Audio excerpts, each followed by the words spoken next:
Well, good morning to everyone. Thank you for joining us once again for our Leadership Center session. I wanted to remind you that it is our desire at the Leadership Center to inspire the creation and sharing of knowledge and innovative leadership practices. And we do this by advancing teaching and transformative learning experiences in this dynamic, rapidly changing community. Below, you also see our 6 learning objectives. And we're excited today to continue our discussion with Dr. Cecilia Martin. And today we're dealing with demystifying the dark transformative or transformational leaders, women leaders. And I don't know about you, but I'm very excited for Dr. Martin to continue in this series. Dr. Martin, we're in your hands and welcome again to Franklin University's Leadership Center. Thank you, Dr. Bowen, again for having me. I'm so excited to be here again today. We will do a brief recap for those of us who are joining the second session for the first time. We are talking about transformers, more than meets the eye, and it sounds extremely corny, but it started a robust conversation during my doctoral studies of whether or not transformational leaders could indeed be dark or toxic. Last time we looked at several leaders. Excuse me. There we go.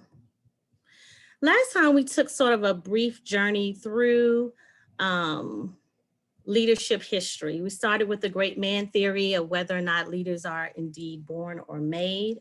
It's still an age-old debate.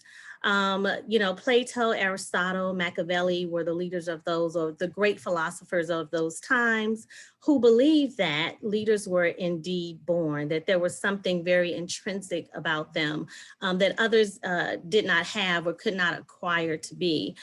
So we also discussed briefly the trait and behavior theories, where they began to look at these sort of great and most often male leaders that had some type of qualities that caused them to excel to great heights, where people were drawn to them by their behaviors, their demonstrations of ethics, their influence and their success. But then we revisited the question once again: if indeed leaders are born and not made, then how could an institution like the military, for example, take a group of what could be conceivably misfits? I'm a veteran myself, so I can say that. A group of misfits, or the peanut gallery, if you will, and cause them to operate as one cohesive unit and then build leaders out of that same unit. So then we thought about maybe leaders are both born and made, and maybe it's contingent upon the situation. And we also looked at sort of a modern day notable example of Rudy Giuliani and 9/11, where Rudy Giuliani was sort of thrust into the forefront of the world as a result of 9/11. Situational leaders, they are impeccable in the moment. They are called for the time. There may be a limited amount of time, or, they are influencing those who are around them. Situational leaders, they tell the vision, they sell the vision, they participate in the vision, and they delegate responsibilities for sustainability. And Rudy Giuliani during that time, during 9/11, was a prime example of what we call a contingency or situational leader. As we progressed throughout this journey, we started looking at transactional leadership theories, which is sort of the proverbial box checker. And I don't want to minimize that, because this is the 2.0 project manager, the one that gets the job done. There is a mutual exchange between the follower and the leader, a reward, if you will, for getting the job done, for pushing the company into progress, for raising sales, etc. But the problem with the transactional leader really was that it's just that. It's mutually beneficial. When it's no longer mutually beneficial for either party, the relationship sort of falls apart. So then scholars of modern day said, well, maybe what we're looking at actually, or looking for, is the ultimate transformational leader. And we will get to some of those throughout this conversation. The transformational leader is I don't want to make it hierarchical in the sense that a transactional leader or a great man, if you will, even a servant leader is less than a transformer. And that's what we affectionately call them, transformers. But a transformational leader has this sort of inward synergetic effect on both the organization and their personal lives, in with people around them. No matter where they go, they're the ones we say have the Midas touch, and they really are the ones that sort of catapult us to the next level, no matter where we are. And then we also looked at briefly the servant leadership model, or the theory where the leader really is should be the highest order of service to others. We looked at companies that also, built their foundation on this model, which is Nordstrom's, Chick-fil-A, and Southwest Airlines, and it all speaks for itself. We also discussed, so what is a transformer literally? And again, hopefully I'll be doing this presentation to some engineers and scientists, so I thought I'd better get a little bit of an understanding of what an actual transformer does. It's an electromagnet, and it actually has it's the conduit for energy. It reduces energy waste. And it can pulse the volume up or down, right? The energy up or down. That's what transformers do in organizations and on national scale and on international scale. They draw people in, and they really have they're the conduit for greatness in many ways. Now, throughout this presentation, you may see yourself, just like in the last one, maybe you are a transformer, maybe I am a transformer. And there's some things you have to kind of be careful about, though. See, a lot of times we talk about transformational leaders, we're talking about people on a national scale or globally, but there are a lot of us who may be affecting people in any type of leadership model that you work through. You still have a sphere of influence, and you need to be mindful that the transformer can be one of the most dangerous of them all. Characteristics of a transformational leader is idealized influence, inspirational motivation, intellectual stimulation, and individual consideration, and we unpack those. So under idealized influence, we're talking about the great communicator. They can communicate the vision well. They are articulate in their approach. They are able to mesmerize those who are around them, whether they're doing it intentionally or not. They have sort of the it factor. And also remember, transformational leadership in the context of how it's been studied and defined throughout history has been those who have a high moral standard. These are the mentors, or the ones that people want to follow and emulate, okay? So imagine my professors clutching their pearls when I say, well, what if they're not good people, but they're still transformational, okay? Inspirational motivation. These are the folks, again, who can get the job done. Not only that, they inspire other people to be their best selves. They are not trying to create minions, if you will. They don't want to clone themselves. They want people around them who are innovative, who are creative, who are optimistic. They want people to perform beyond their own personal aspirations. The thrill of a transformer is to actually see someone else transform to higher heights. Intellectually stimulating. These folks are smart. Not only are they smart in their own craft, but they're also smart enough to have people around them who are smart in certain areas. I think I may have told the story of having worked at Johns Hopkins University, where they run an international organization of 7 people for over 2 decades, because they believe if you have the right 7 people who are clear about their tasks and their purpose and their job and their responsibility, then you can get the work done. So you don't need to have, they're not looking for, necessarily thousands in their inner circle, but they're looking for people who are smarter, who can see on the peripheral of what they cannot see. They want people who are innovative, and they actually want others to work autonomously within themselves. A transformer wants to be able to say, Cecilia, I need X, Y, and Z done, and be able to walk away from the project knowing that it's going to get taken care of. They want you to function in your autonomy. Individual consideration. Now, these people, they actually, transformers, they do want you to have somewhat of a work-life balance, okay? They want your personal needs to be met.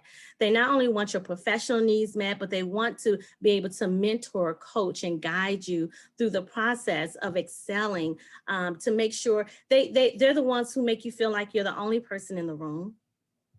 And at the same time, they want to continue to push you to your next level of success. This is the model that we looked at, how, between transactional, what used to be the standard pretty much of leadership theory and scholarship, into transformational leadership. You see, this idea of idealized influence, where this person really could be a role model for all, where people aspire. And we see this in different types of sectors, whether it's, in sports, whether it's in business or politics, where we have people sort of at this high level, that even in faith-based institutions, where we have people at this high level that we really would aspire to be, and all the way down to the most laziest, aloof type of a leader, which is laissez-faire. And these people are primarily reactive. They're in a leadership position or role, but they really are just a detriment to the company, just as much as any other type of aloof follower. So here we land again with demystifying transformational leaders. It's very important that we know who they are, because when they are operating from the dark side of charisma, these leaders can really become the detriment to your entire organization, your entire mission and vision. They can be the catalyst for the downfall of any organization. It can be catastrophic, but if we can learn to identify these traits and these sort of personalities, then we really can mitigate them at the beginning and be proactive. I have had the pleasure of meeting Dr. Kellerman as well as Dr. Lippman Blumen, who are the forerunners right now in this particular work on sort of toxic, bad, pseudo, inauthentic leaders. Again, we started though with Bass, who is, if you go to the bottom of this chart, who talked about transformers or transformational leaders are inauthentic or pseudo leaders. So again, having looked at doing further study, and of course there are many studies on these types of leaders and their male counterparts, if you will, versus female. But we looked at and discussed last time Adolf Hitler. If you've seen some of the footage of Hitler, he was a transformational leader. He was toxic, he was evil, he was bad, but he was intelligent. He had individualized influence. He was motivational. If you did not speak the language, if you watched him on mute, if you if he wasn't in a military uniform, you would think he was a Baptist preacher, right? Because he's waving his arms, he's passionate, he's wiping his brow, he's, vehemently, really just pushing his belief, and really full of passion about what he wanted to accomplish. And when I first started talking about dark transformers, one of my teachers, or one of my professors during my doctoral program, was the one who actually took this and ran with it. My other professors were like, Cecilia, it's not possible. You can't be a transformational leader and be toxic at the same time. When my professor, her name is Dr. Karen Klinka, my colleague, took me to talk about this to the International Leadership Association for the first time in Prague, in the old Czechoslovakia, which is now Czech Republic, in the heart of the Jewish quarters. And I had the privilege of meeting a Holocaust survivor who, she was 85 years old, I believe, but who at the time told me that it is indeed important to talk about this topic, because when it came to Adolf Hitler, initially the public did not perceive him as an evil ruler. And when they started seeing soldiers marching in the streets, they saw it as patriotism. He promised, to bring the country out of poverty. He promised to make them world leaders. So So quite naturally, when the soldiers started coming to the door to take them to the concentration camps, they did not initially perceive that their lives were in any danger, because everyone loved Hitler at the time because of what he was doing for the country, because of his personality. And we'll find that many of these are chameleons. I also spoke about Marion Barry, having shared the stage with him in Washington, D.C., and his personality was hypnotic. I can't even explain it to this day, just being in his presence for a few minutes. I almost forgot what I was there to do. I did my part of the presentation. Afterwards, he invited me for a conversation with him, and I was just mesmerized. So in that instance, maybe he did have the it factor, but he was a toxic leader. Bill Clinton, we discussed briefly also, not because of the Monica Lewinsky scandal, but because of the fact that Bill Clinton knew he was an inept leader when it came to international policy. On his watch, more than a half a million of Rwandans died on his watch within a matter of months.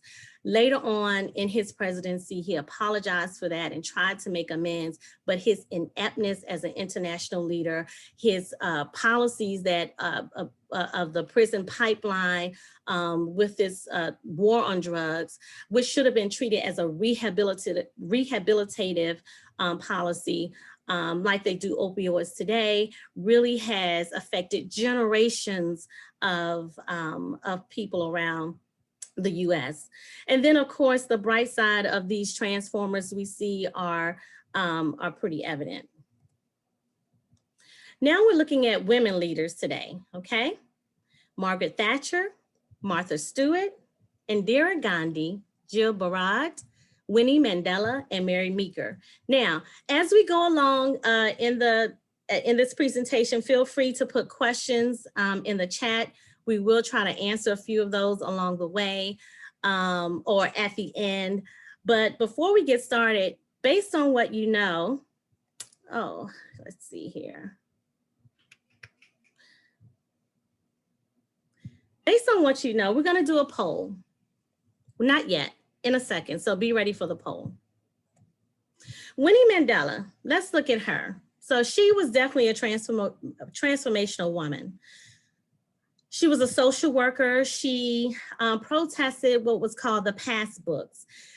She was notably the husband or the wife of Nelson Mandela. And during her time of fighting apartheid, she also fought something called the pass books. This was, if you will, for the lack of a better term, a sort of passport that Black Africans had to carry around in order to sort of monitor their comings and goings into white communities. She was 4.5 months pregnant. She hit the streets with thousands of other women. They were incarcerated. She refused to pay the bond and stayed in prison for weeks while she was pregnant, just to show solidarity in the cause. Even later on, when she once again was exiled for continuing the fight against apartheid, she started a soup kitchen, a daycare, a mobile health unit. So this woman, for all intents and purposes, was extremely transformational. And she was the right hand of the man who got it all turned around. However, the same person who began to operate from this dark side that we talked about of charisma started what was called the Mandela Unified Football Club. Nothing to do with football. These were her bodyguards. And she commissioned killings of collaborators who were, in her mind, collaborating with the government. She endorsed neck lacing, which is when you put a tire around someone's neck, fill it with gasoline and light it a fire. So she was endorsing burning people alive. However, in this case, we have to ask ourselves, not a however, I'm not condoning what she did, Was she better than the alternative? Because that is the question around Wendy Mandela and her dark transformationalism. We talked about that last time, how sometimes we take advantage of these dark transformers. We endorse their work because sometimes they are the lesser of two evils. This is more clear in many of our third world countries or countries where dictatorship is still very much prevalent. However, at some point, is it good to do something evil to accomplish something good? Is it ever good to kill someone? Is it ever good to endorse that level of violence or violence in general? But William Mandela, a lot of the scholars say, they usually start with something went horribly wrong, because it did. Okay. Now let's look at Jill Barad. She was a phenomenal woman as well. She transformed this idea of the Barbie and this sort of image of what girls could do. She started We Girls Can Do Anything. She started as a project manager, and when she came out with the slogan We Girls Can Do Anything, she was in charge of Mattel's Barbie line. She's the one who actually began changing the Barbies to the businesswoman, the doctor, the lawyer. If you think in your mind throughout time how the Barbies changed over time, and many would say that she was the foundation for the multi-ethnic Barbies that we have today, as it was pushed through, as the civil rights happened, as the Chicano movement happened, and the dolls began to change, the faces, the skin tones, etc. She really began that work with We Girls Can Do Anything.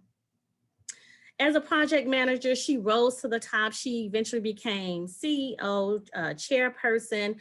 She grossed them $1.8 billion in sales. She brokered many of the major deals that we see that are still in place today in terms of contracting with other toy stores that created smart toys and the cars that Ken drives and all of that great stuff. And she was a catalyst for the American Girl store, which I've been to in New York. And if you haven't been there, you just have to, because it's a phenomenon what they do with the dolls. You have high tea with the dolls. You have lunch with the dolls.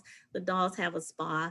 And there are real people working on these dolls. If your arm is broken, the doll has a cast and a wheelchair. It's really quite fun. However, she was known to be a non-team player and a taskmaster. She cost the company in one quarter alone $184 million. Towards the end of her tenure, which was about 2 or 3 years as CEO and president, she cost them $82 million. She cut 3,000 jobs. Now, along the way, this is again an example of how the company appreciated her work as long as they were making money. Even though they knew she was a tyrant, a lot of their top executives resigned under her watch. Even when they first started losing money, each time she got a promotion, she demanded a double salary. She was making millions by the time she exited, and received a $24 million severance package. Now that we have to go back to that, because in policy, again, where can any bad worker be cut from their job or be forced to resign and still receive a severance package of that nature? Now, this is the poll I want you to take that's coming up on the screen. We have Martha Stewart, Indira Gandhi, and Margaret Thatcher. We all know Martha Stewart. Indira Gandhi was the first female prime minister of India, and Margaret Thatcher, also known as the Iron Lady. Which one of these female leaders do you believe is not toxic or dark, or is the least of them, should not be on this list? And we'll give you a few minutes. This should be fun.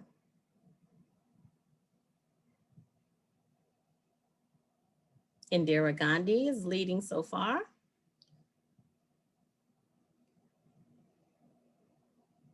Which is not dark or toxic and should not be on this list? Should not be on this list. We'll give you about 30 more seconds. Okay. So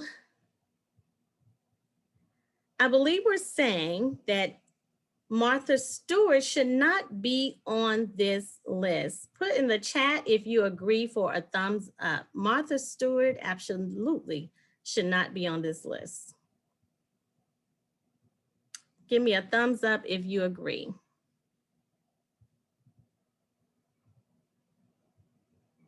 Okay, let's look at Martha Stewart.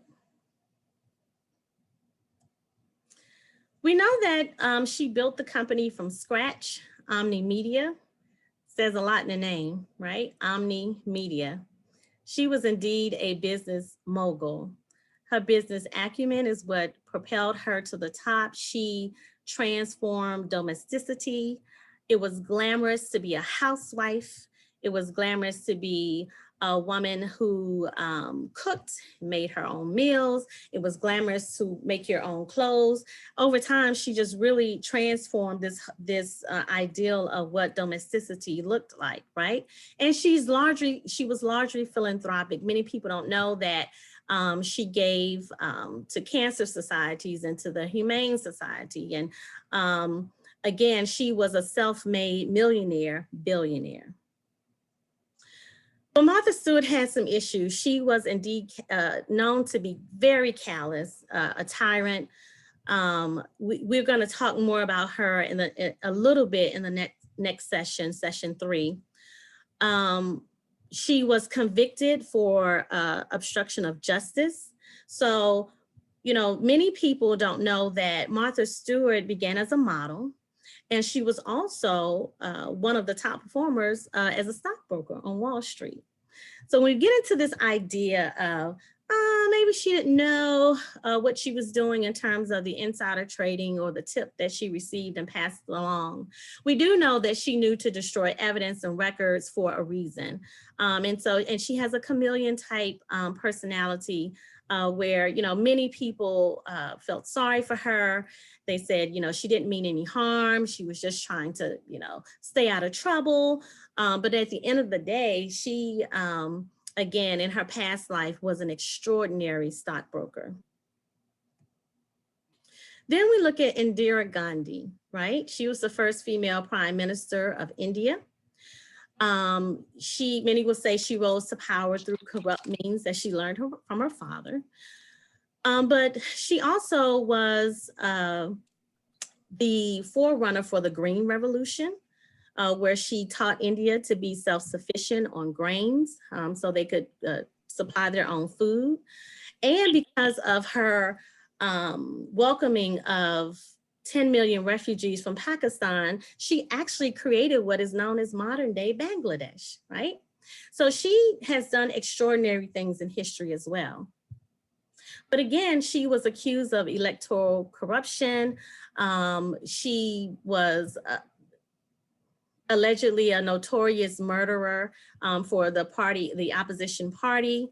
In one instance, which is captured in history, where Sikhs were held up who were in opposition to her as president or as prime minister. When the next election came up, she put the country in a state of emergency so that people would have restricted time, they couldn't vote, they couldn't do, etc. And there was some Sikhs who were in opposition to her authority. And she commissioned her folks to actually go and take them by any means necessary. Many of them were killed. This put the community up in an uproar because she actually murdered people like you would see on some type of Godfather movie inside of a sanctuary. At the end of the day, too, she was assassinated by her own bodyguards. So that's pretty serious. Margaret Thatcher, also known as the Iron Lady, was also the first female prime minister of Britain, one of the longest standing ones, in fact. She was a great military strategist known for how she handled the Falklands and her alignment with Reagan during the Cold War. She was a phenomenal leader. She had a large constituent that backed her on all of her policies. But, you know, even before she was the Iron Lady, she was known as Thatcher the Milk Snatcher because she was, and it sounds hilarious, but the outcome was real. She, as the minister of secretary at the time, before long before she became prime minister, she was always rigid. She believed that, you know, she had done a tour of several schools and saw and believed that they were wasting milk.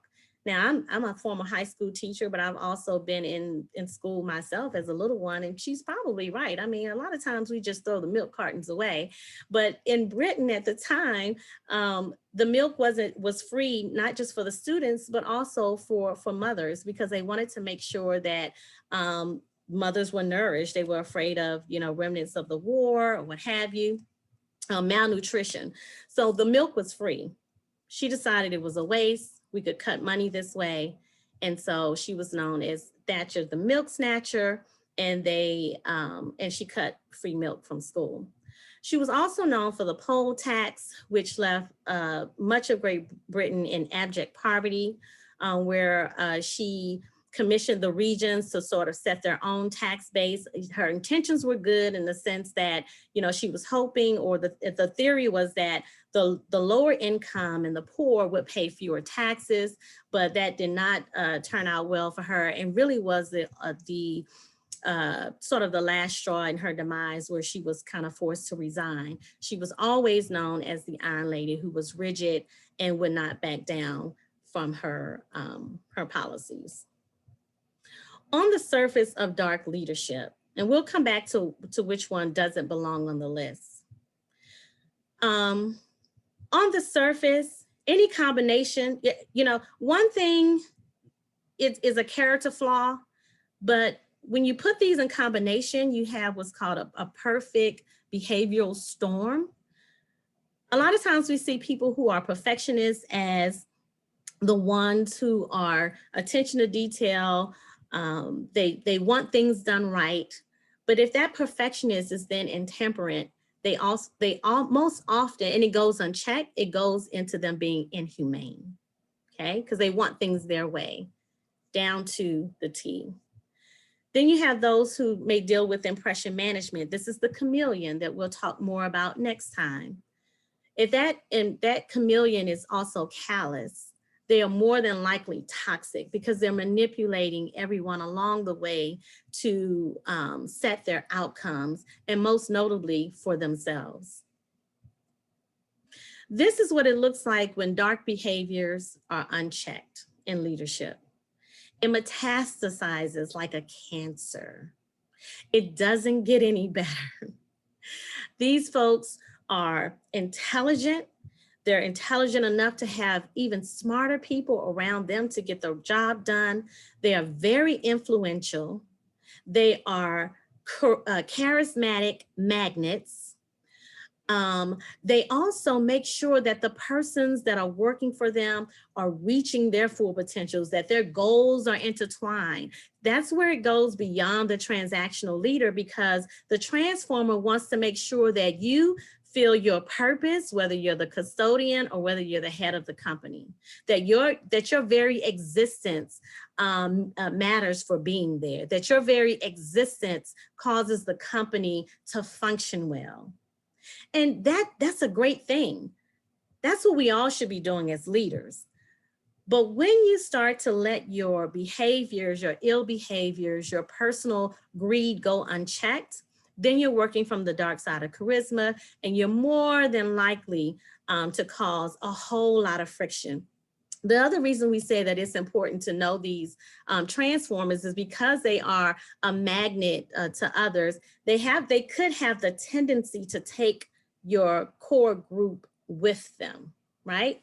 Whether it's to the negative side in the case like we see with Stalin and Adolf Hitler, or whether it's to the positive side where we see a Nelson Mandela, where we see a Wangari Maathai, okay? Whether it's the dark side where we see a Winnie where, at first she was working hard for the people, standing for a cause, but then she has this very complicated now history of operating in a corrupt way. Now, what we talked about before remains true. If we are able to identify these behaviors that naturally come with the temptations of, greed and power, we can mitigate them and use them for our advantage. We don't want to throw the baby out with the bathwater. So these narcissistic transformers will bring attention to your vision.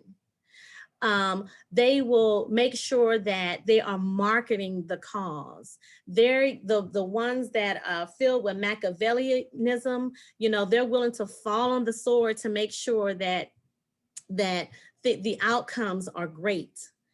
They are extremely competitive. They are, insomniacs. They get very little sleep. So that means while you're sleeping, someone is working on your vision. They are pushing it forward. They're strategizing. They're master chess players. What we don't want to see, however, is personalized power. That's why that's crossed out.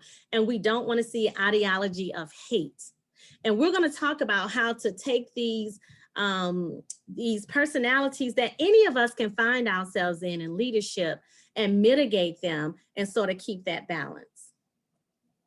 First of all, in order for these followers to be effective, they have to have colluders in leadership.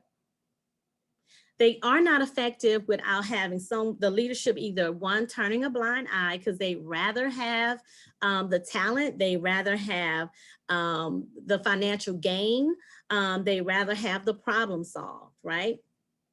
They have to have susceptible followers. And what I like about Dr. Lippman Blumen's work is at some point we do have to talk about why we're following these corrupt leaders. There's an allure to them to some extent. And then you have to have a conducive environment for it to work. Many of them are embedded in corrupt systems. The culture is toxic at work. The culture is toxic at church. The culture is toxic in financial systems and political systems. So they have to, many times they are thriving in these sort of conducive environments that are already relatively corrupt, but it doesn't have to be that way. How can we help these transformers stay on track? We don't want to lose them. These are the change agents that make it happen, no matter if they are an international figure or someone working at a local level. These are the change agents. These women and men have to have tenured roles. Oh, it does nothing but make them even more competitive in their mind, because they're going to think about all the amazing things they can get done in 2 or 3 years. And even when you tenure, it doesn't mean you can't extend their time, really literally based on good behavior, because again, there's a temptation that comes with power, money, and influence. You can move them around. So you can have them operate in one department, move them to another department. You must have strict policy in place. Again, what is this business about corrupt leaders who cause other people to lose their way, cause organizations to fall, to have a $24 million severance package? So before you get to the forced resign, have policies in place along the way that checks the behavior or the ethics, if you will, or the character of their performance as well. It does nothing but sort of force them into a reality check, you and yourself and the organization. Cultivate your climate. Listen, whether it doesn't matter what type of leader it is, they can only go so far if the system itself isn't corrupt. And what I mean by that, there are some systems will never change. We're not going to even talk about politics and things of that nature.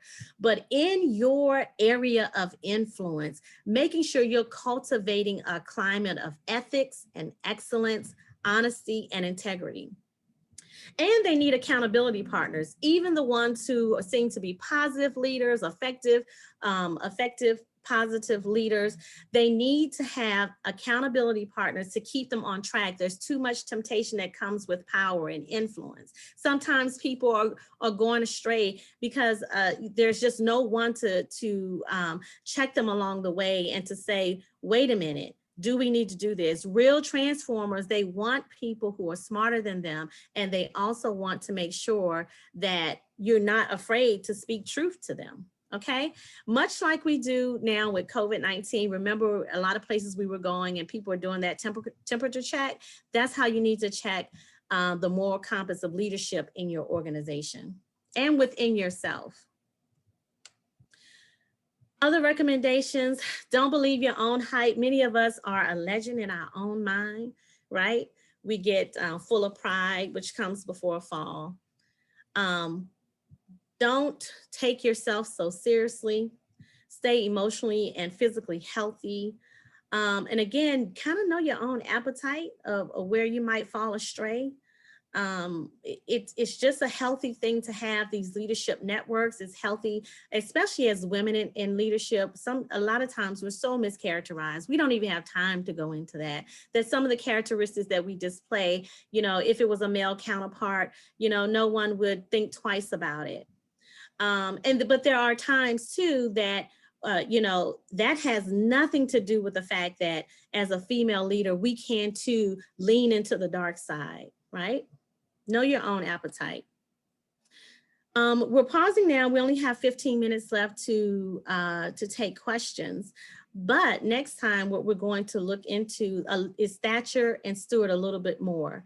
I can tell you based on the polling, some of you had it right, and many of you had it wrong. Actually, Margaret Thatcher, the Iron Lady, does not belong on the list. She's not a toxic leader. And she's not a dark leader. And we're going to talk about what it is, though, that she has that many of us have. And this is why we find ourselves in a predicament, because we haven't recognized the difference between what is effectively toxic, right? That's that sort of progression of dark leadership, dark transformational leadership. You become effectively toxic versus pleiotropic leadership. There's a huge difference. And that pleiotropic leadership really is the same characteristic that causes you to rise. The exact same one that causes you to propel you to the top can also take you all the way down to the bottom. The exact same characteristic. So we're going to look at that next time. We do have a few minutes for questions like we did last time, which was really pretty cool. So let's see what we have here. Dr. Bowen? Yes, I'm right here. I did put in the chat that if you have any questions, please put your questions in the chat at this time. Oh, thank you. Sorry.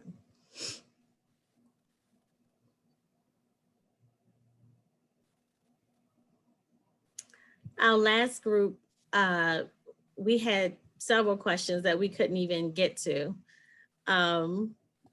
So we don't have any this time. That's perfectly fine. We want to give you a few more minutes though, before I wrap it up.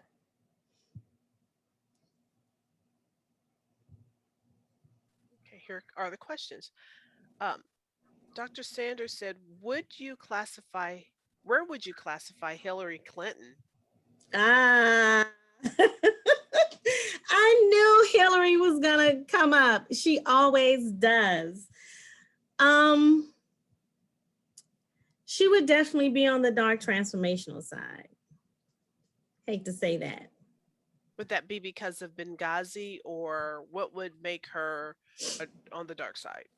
Well, I wouldn't say necessarily because of Benghazi, but I would say because of the many policies that she supported along with her husband. Hillary has always had this sort of personal agenda to, as we saw one day, become the first female president. Her disposition, the rhetoric that she carried during many of her campaigns, and also there were a lot of backdoor deals, if you will. I've read her biography. and writings on her. And I want to say too, for many of these women, I've read thousands of information on them, and there has been consensus through many of the scholars which ones are toxic and which ones are not. And yes, Hillary Clinton would she has a flaw in personality that would classify her as such. Oh, you're on mute. Okay, we have a couple more questions. One of them is, what about Oprah? You know, I haven't studied Oprah yet, but I really honestly was wondering just the other day, would she fit as a toxic leader? Because to me, much of what she does mirrors Martha Stewart's pathway, right? Martha Stewart is a toxic leader, and we're going to talk more about why that is true next time, because we want to juxtapose her to the pleiotropic leader, which is Thatcher. Um, I don't know, but I do find it curious that how she has risen to power. People would say you can't get your hands dirty coming that far. I'm more optimistic than that. I don't believe that. I'm hoping that she isn't. But I'm gonna study her, and I'm gonna, because I'm curious too. She has a strong, loyal inner circle, a strong, loyal organization. I think it's more bizarre that no one has said anything bad about her, which makes me which makes me wonder what type of gag orders do they have? That's true. I've really never heard anything negative about Oprah Never. except just about some things about religion, but overall, Yeah. no. It's even more strange, I think. That is. Yeah. A question from Dr. Brenda Jones. Are dark transformational leaders more likely to spur groupthink in followers? To Good spur what? question. Groupthink. Group thinking followers. So Um, yeah, and the question is, do they spur groupthink with the followers? Would the followers group think the same for dark transformational leaders? yes, yes. And exactly one of those great examples is Jim Jones. We talked about him last time in the sense of how this man had such a hold on people that even, when he decided it was time for them to die, they got the word from other places and committed suicide in another state, outside of the grounds of where he had them. I think it breeds cult-like thinking. Remember, transformers who are not operating from the dark side want independent thinking, Hmm. want autonomy, because that's where the synergy and the magic happens, right? When they start to operate from the dark side of charisma, they are indulging in narcissism. They want cult-like thinking. They don't want you to operate outside of what their rules are, expectations. It really it's really not a healthy way of doing business at all. Very, very interesting. I have a question. Do you believe upbringing impacts the toxicity of dark transformational leaders? That's a great question too. I am still on the fence about that because Adolf Hitler, for example, people would love to think that his father or mother were just torturing him, kind of like, the children under the stairs, Hmm. but there really was no prevalent examples of abuse. And in fact, some of which was strict upbringing. And I grew up with a Southern mother. And I can tell you, I think from what I know so far, my life was much worse. So, I can't say in all cases, yes, in some cases. Remember, Adolf Hitler was also an artist. He went to Hmm. art school when he left boarding school. So, it's really hard to say. There are cases, however, where some who operate in psychopathy definitely Mm. have had tremendous amount of traumatic experiences at the hands of their family or close loved ones as a child. But what we can see too is that there was a lack of mitigation along the way. There was a lack of accountability for those who may have seen these folks struggling as young individuals. So I think still some can be mitigated along the way. But yes, yes, yes, and no. This whole workshop is making every leader think. And Yeah, along those lines, if someone identifies themselves as having traits of the yes. dark side, is it possible for them to maintain pure intentions with their knowledge? Oh, that is a great question because I'm hoping we're all being reflective of our propensity, right, in myopic Hmm. behaviors. Um, what if you see some of these tendencies, any leader has the tendency to have a level of Machiavellianism, willing to say, it's better to be feared than to be loved. You have the tendency of narcissistic behavior because you are influencing others. Every leader needs to check your moral compass. And if there's any goodness left in you, because sometimes there isn't, for Hmm. some leaders, they're too far gone. But if there's any goodness in you and you want to avoid some of your own missteps, you have to have an accountability group. You have to have the person who maybe you don't do business with, but you can be real with, and you can run by these. They won't judge you. I have friends that I can talk to who, one, don't know what I do, don't care what I do, but I can say, I'm feeling this way about a situation, and they can check me ethically and say, yeah, but is it worth it?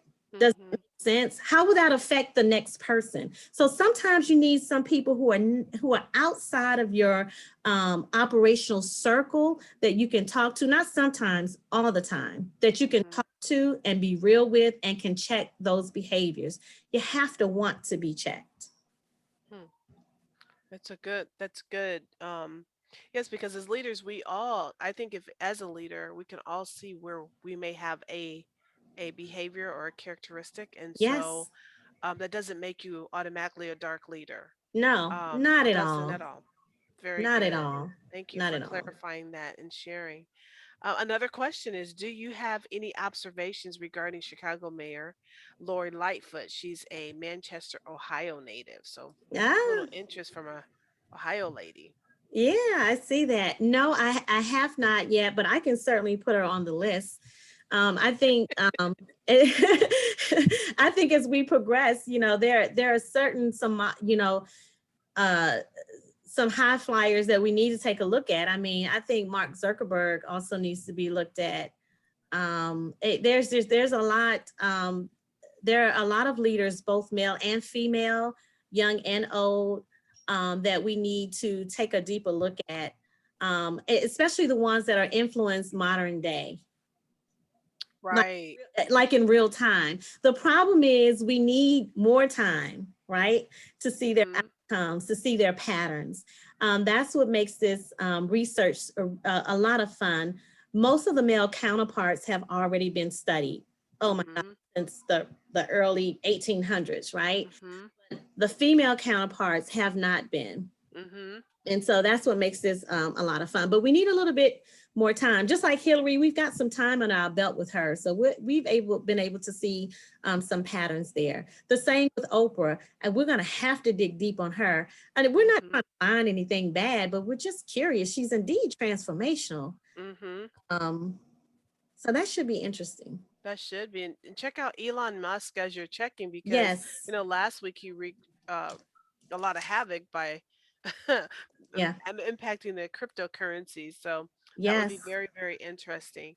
Um, so another question is, what can organizations do um, to prevent work environments or work culture that are conducive to dark traits? That's a Mm-hmm. great question. Mm-hmm. Mm-hmm. Mm-hmm. That is a great question.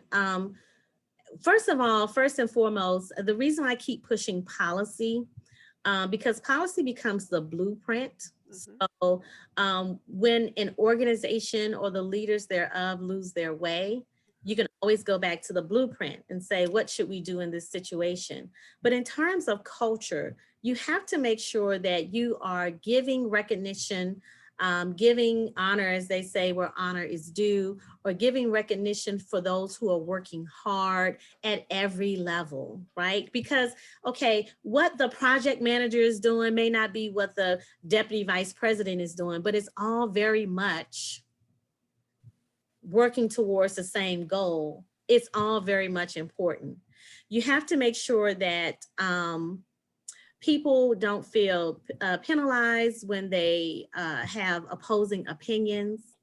You have to make sure there's a healthy life work balance. If you're owning people at home, it's just not it. You're setting yourself up for a toxic environment. I'm not talking about the individual who's the go-getter, who's going to work when you're sleeping. As I said, most transformers are insomniacs anyway, because they're thinking about the next thing and the next thing and the next thing. But if you are owning people at home, I remember having the BlackBerry, and when I would go home, to see that light flashing gave me anxiety all Mhm. every day through the night. At 2 in the morning, I'm going to the bathroom, the lights start flashing on the weekend. So you really need to make sure that you're setting up a culture where you have hired skilled, equipped, bright people to get the job done 9 to 5. They're gonna they're gonna work extended hours anyway. There'll be seasons when that happens, but you can't own them outside of their own time. You have to appreciate and let them talk about their family, their pets, their loved ones, and have a Mhm. space, maybe a go-to person that they can talk to if they're having a bad day. You have to practice dialogue, effective communication thing. What I like to talk about is praise, question, polish in your meetings, where people can, talk about achievements, recognize someone who's doing well, but also put some tough questions on the table. And how can we make this better? And you have to celebrate along the way. I mean, what's Mm. Uh-oh.